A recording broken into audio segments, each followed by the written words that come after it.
struggles, innovation, going all in, not holding back, mindset, being a leader, paving their own way, putting the real in real estate, listing legacies, selling luxury.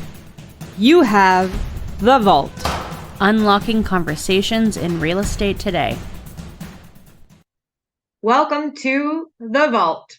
I'm your host, Jess Hastings-Lesbrance, and let me introduce my co-host, Alexa Miller. Alexa, who do we have the privilege of interviewing today? Hi, everyone. Welcome back. Today we are interviewing Keith Bagg. Keith is a new realtor in the game, being licensed now for a little over a year. He just officially quit his full-time job to work full-time in real estate. And Keith lives in Barrie area and services all of Simcoe County. So welcome, Keith. Thanks for joining us today. Hey, Jessica and Alexa, thanks so much for having me. It's great to be on your podcast. Yeah, I'm pumped because this podcast is going to speak to so many people out there who are always, on that teeter-totter of, can I quit? Can I go full time? What's that going to look like? What's the fear? How is it going to work? Thousands of questions. And Keith's here to answer them. Yeah. So Keith, let's start by you just telling us a bit about yourself and your background. Yeah, so my name's Keith. I'm a licensed electrician, so that was my full-time job before I got into real estate. Started doing some real estate investing and kind of naturally led to getting my license. And yeah, spent a year sort of balancing two jobs, which was a lot, and got to the point where my full-time job and working real estate, there just wasn't enough hours in the day. So I quit my full-time job and now I'm pursuing real estate as my main source of income. I did find a part-time job teaching electrical at the college for 9 hours a week to sort of help supplement that income. That's awesome. Very cool. So you said the reason you got into real estate was real estate investing. Can you talk a bit about that? Yeah, so my wife and I purchased a single family home back in 2019, or 2020, sorry, that we turned into a duplex. So being an electrician and in the construction industry, it was a natural sort of progression for that. And then through that and sort of talking to some realtors and seeing the back door of it, it was something that my wife encouraged me to get into. So I took a look at it and thought, I'll give it a try. And here we are. Yeah, I find a lot of people we interview, that's how they got into the business is by their investing. Yeah. Because it naturally happens. It makes sense, right? Yeah, I become obsessed with real estate as a whole. Yeah. And then you also meet the people in the industry and then you start connecting with them and think, maybe it is attainable. Maybe it is something I can do.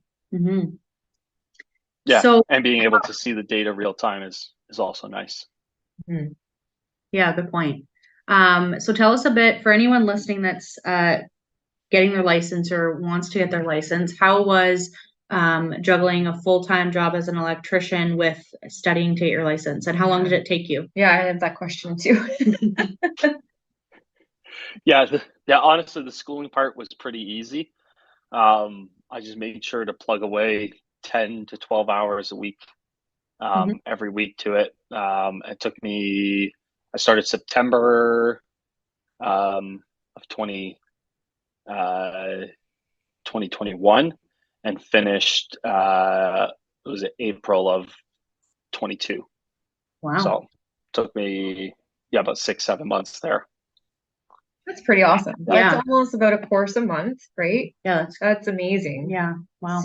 So have you had much experience in the real estate industry before, or this was kind of just by your investing? Yeah, no, just aside from purchasing 2 primary residences and the real estate investing, that was kind of my exposure to real estate. Right. Aside from building hundreds of houses from the electrical side of things. That's a good point too. So you would see that often. How are those investments doing? Do you still have them? Yeah, we still have them.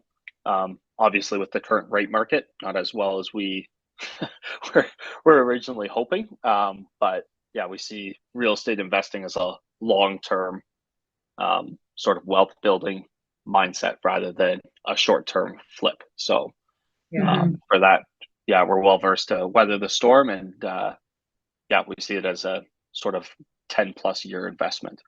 That's great. So if anyone's listening out there and you're considering investing, what Keith just said is so important. You know, holding in there, hanging on, crunching the numbers, going over it. Yeah. So yeah, tell us a bit about your first year in real estate, how that's been. Are you a single agent? Are you on your own? Are you on a team? No, I'm on a team. So our team's based in Barrie. I'm on the Hawking Homes team. We do all types of real estate, but we naturally sort of specialize or gravitate towards real estate and investing. Our team is preferred realtors with Keyspire for Simcoe County. So yeah, the Hawking Homes team was when I started to finish up my schooling. I started to do some research on what teams, and Ian and Caroline Hawking came up in the investing world quite a bit. So they were a team that I pursued, and yeah, luckily it was a good partnership, and yeah, it's been awesome to work with investors. And yeah. What would you say to anyone starting out who's considering looking at a team or an individual? What was the one thing that made you go to a team? Yeah, I encourage everybody to work with a team. Between the other students that I did with schooling that I followed up with, I only know of two that have been successful on their own. And so, yeah, you just don't know what you don't know. And so, yeah, there's so much, like the schooling really just teaches you how not to end up on the wrong side of a lawsuit and how to write an offer, which is such a small part of what real estate really is. So yeah, I encourage everybody to be a part of a team. Yeah, go talk to different brokerages, find a team that's a good fit for you. Some people, yeah, there's all sorts of different teams that cater to different people and what they're looking for. But yeah, I personally would tell everybody to join a team, find a good person to mentor under, find somebody who can, pour into you, share their knowledge, share what they need. It's well worth it. Yeah, just like most successful real estate agents pay for a coach, this is sort of a coach that gets paid when you get paid. Yeah. So it's yeah. So that's kind of how I see it, as instead of paying for a coach, I have a team that essentially has a huge financial interest in seeing me succeed. That's a very good point. And you're leveraging them. Like that's sometimes the most important part. You're leveraging the team to get you started faster, right? Of course, yeah. And like Ian and Caroline are super supportive, so they let me try different marketing ideas, and if they fail, like they're the ones footing the bill, right? So yeah, you're essentially getting to learn and getting to try out different stuff. And yeah, when you join a team too, there's very low upfront cost for you. Whereas if you're starting your own thing, there's huge upfront cost of building a website, online marketing, open house signs, signs, all of that stuff is all costs that people don't think of. Whereas if you're on a team, you're under all that. So somebody else is footing the bill for the marketing, and they'll obviously take a cut of your income, right? But it's a good way to sort of help you be able to not spend everything, right? Because your schooling's about eight or so grand. Yeah, I think that's incredible that you know that now, because I find when we help interview people or realtors who are interested in the team, it's really hard sometimes to help them understand how much funds you need to get started on your own. Yeah. And a good way to look at it too is, do you want 100% of zero or 0% of 100% of what your split's going to be?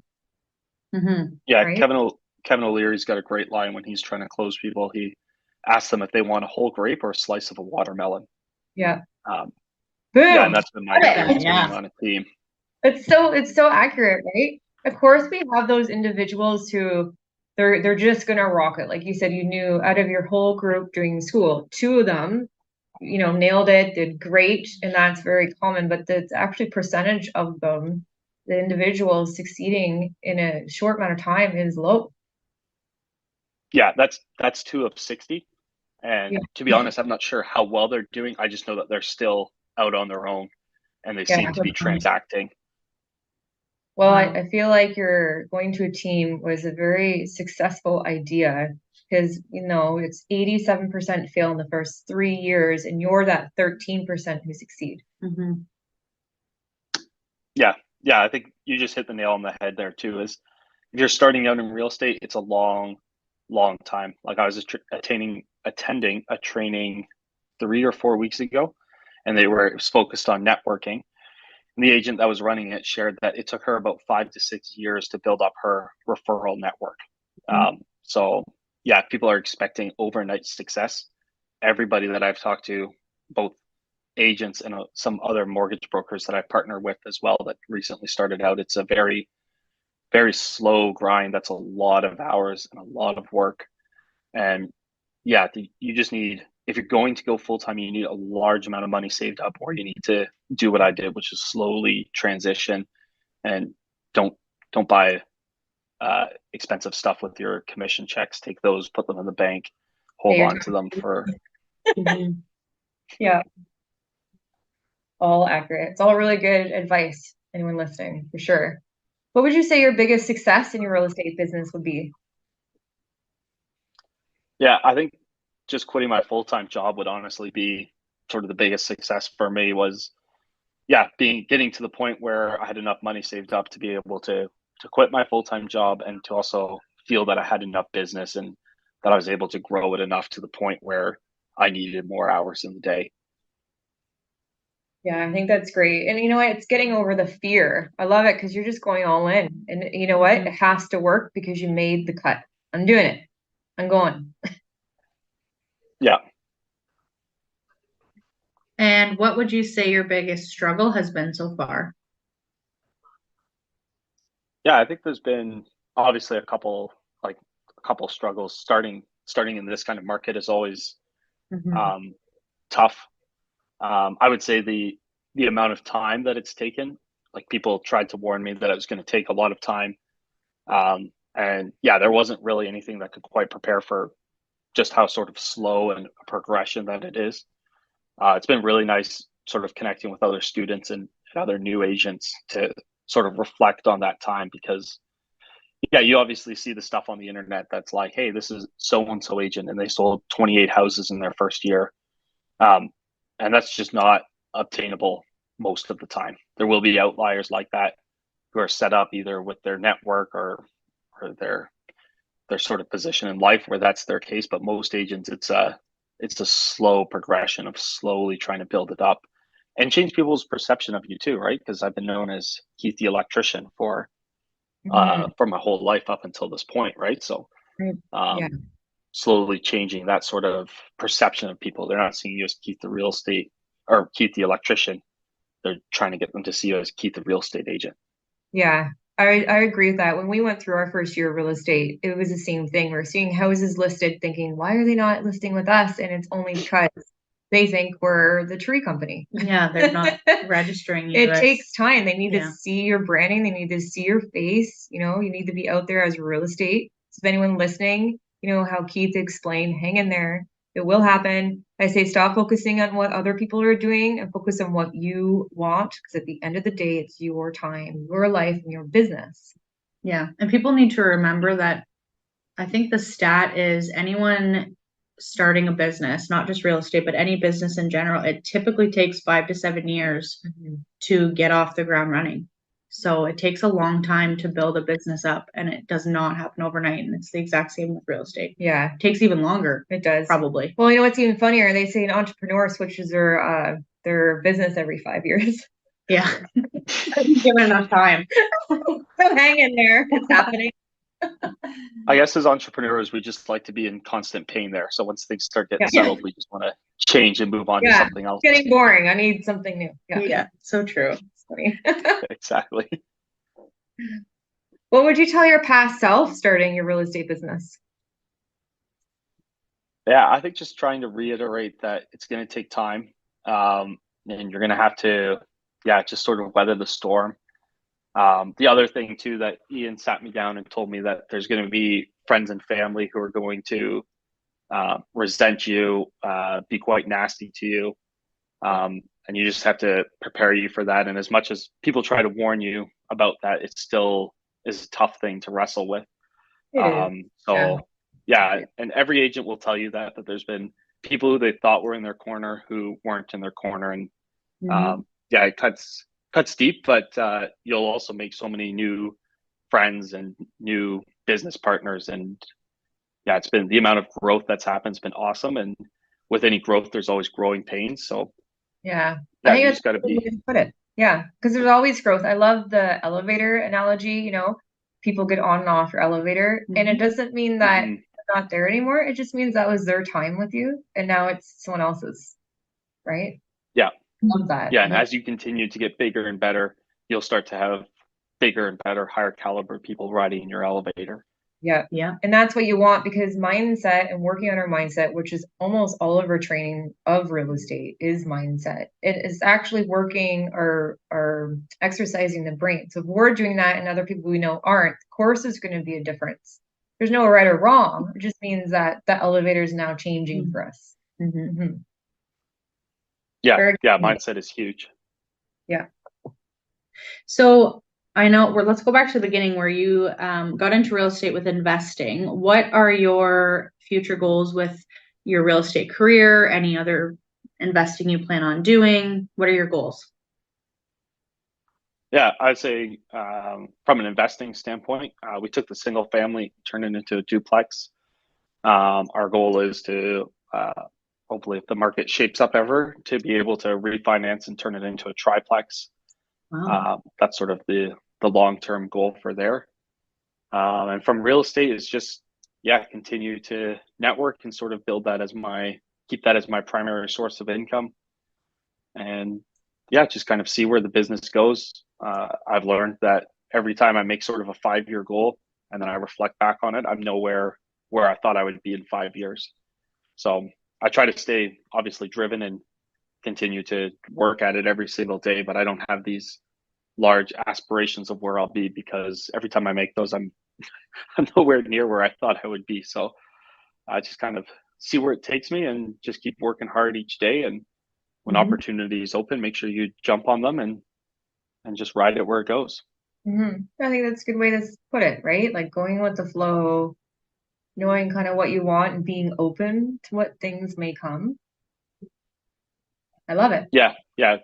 I use the analogy all the time. I've got two daughters, and the one was starting to play with blocks a year ago or so, and she was determined to try and take the square block and jam it into the circle hole. And obviously, no matter which way she would turn it, it wouldn't fit in that circle hole. And I feel a lot of people are like that with life. They have an idea of where they need to go, and they keep just trying to jam it forward, and they miss the opportunities flying all around them. The people that they could partner with and rub shoulders with, and the deals that they could do because they're so focused on X instead of looking at Y and Z as well. Yeah, that's accurate. When we get overwhelmed and we're not clear on what our focus is, we often miss the opportunities around us. So taking that time, jotting it down, getting that clarity for our business. Yeah, that's a good point. Yeah, presence. Yeah. Presence is a word that I've been focusing on. Can we jump back to your duplex? So when you did that, it wasn't a duplex when you started? No, it was a single family. They had an in-law suite in there, so a lot of the electrical and plumbing was already done, and then we just brought it up to code there. So we had a design professional come in. She did an amazing job, came up with all the drawings, applies for the permits, and then me and my construction team came in there. We renovated the whole thing, had the inspector in and out at the appropriate times there, and yeah, the other thing too that people don't know is you're able to have the upstairs unit or the other unit rented while you're doing construction on the other unit. Right. So we were able to have obviously not the full amount of money come in, but we were able to have a good chunk, probably about 58% of the money coming in from that unit through the upstairs being rented. Yeah. I love how you know that, because it's so important. If I could, float some expenses while we renovate, oh my gosh. And we're going to see that more and more where people, because the mortgage rates are so high, I actually just sold to first time buyers and they have friends moving in with them to help pay the bills. So I think we're going to see that more and more where people are transforming their basements and stuff into apartments if they are allowed in their area and it renting. makes sense, really. Like, Yeah. why not, you know, make this space, you know, on a Usable. rate of return? Yeah. Mhm.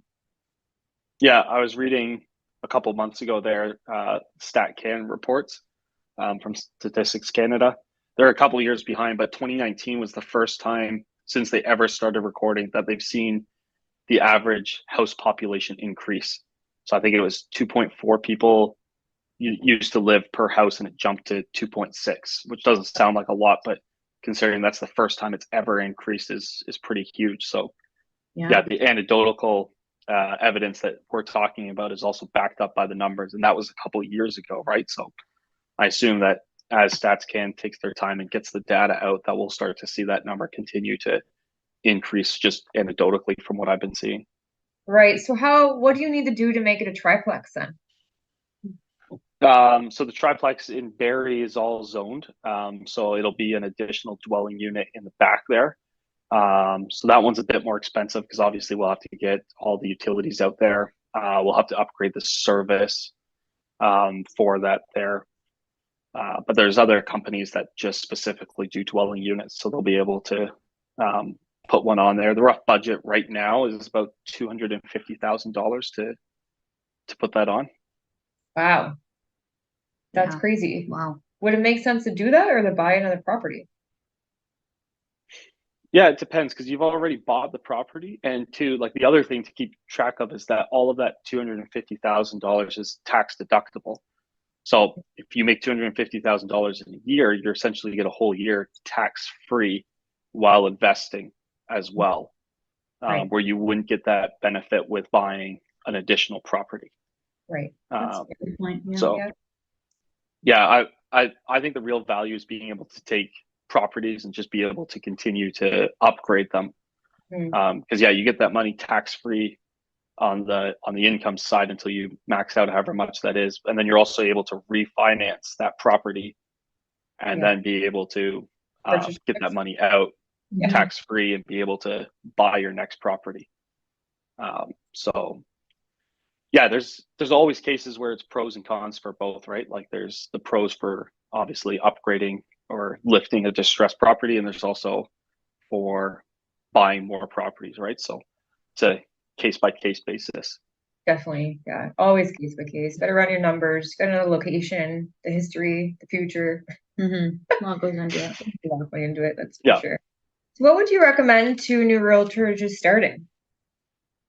Yeah, I think like to circle back to the beginning of our conversation there, I would say find a team and be extremely picky about your team. I think that you don't want to get the reputation as the agent that jumps from team to team to team. And as well too, like most of the teams keep the leads that they provide you. So like an online internet lead takes on average about 11 months according to Brivity to convert.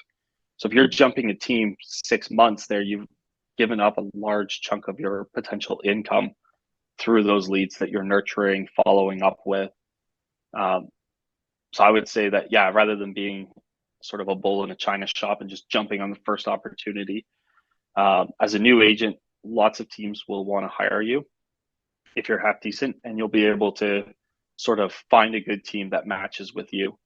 And yeah, just because there's a team that you don't want to partner with doesn't mean there's a bad team, right? Like there's a lot of pros and cons to different teams and different brokerages, and just making sure you find the one that fits your lifestyle and your sort of goals and aspirations as a realtor. Yeah, that was very well said. Yeah. Okay. Well, thank you. Where can our listeners find you? Yeah, so they can find me on Facebook or Instagram at Keith Bagg. Pretty simple. I'm on the Hawking Homes team, so if you just Google Hawking Homes, we'll come up there. And yeah, that's kind of the main sources of social media that I use. I'm not overly present. You can email me too at keith@hawkinghomes.com. And yeah, that's kind of the best ways to get a hold of me. Amazing. Well, thanks so much. I learned a lot, especially of all your knowledge about duplexes and knowing the rates and knowing the scales and values. I think that's just incredible.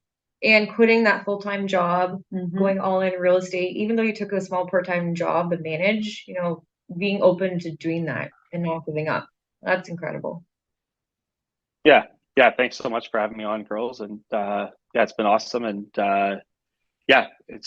yeah, like you were saying, they're taking the part-time job. Like I think it just circles back to knowing your numbers, right? And I think we glamorize the people who quit everything and put all the maxed up the credit card debt and managed to make it through. And it makes for a great story. But again, anecdotally, there's a lot more stories of people who've done that and it hasn't worked out than people who have done that and it has worked out, right? We tend to glamorize the success story, but yeah, I think there's nothing wrong with sort of taking it slow and making sure your numbers work, making sure you've got the money saved up, and yeah, not trying to force the circle block or the square block into the circle hole.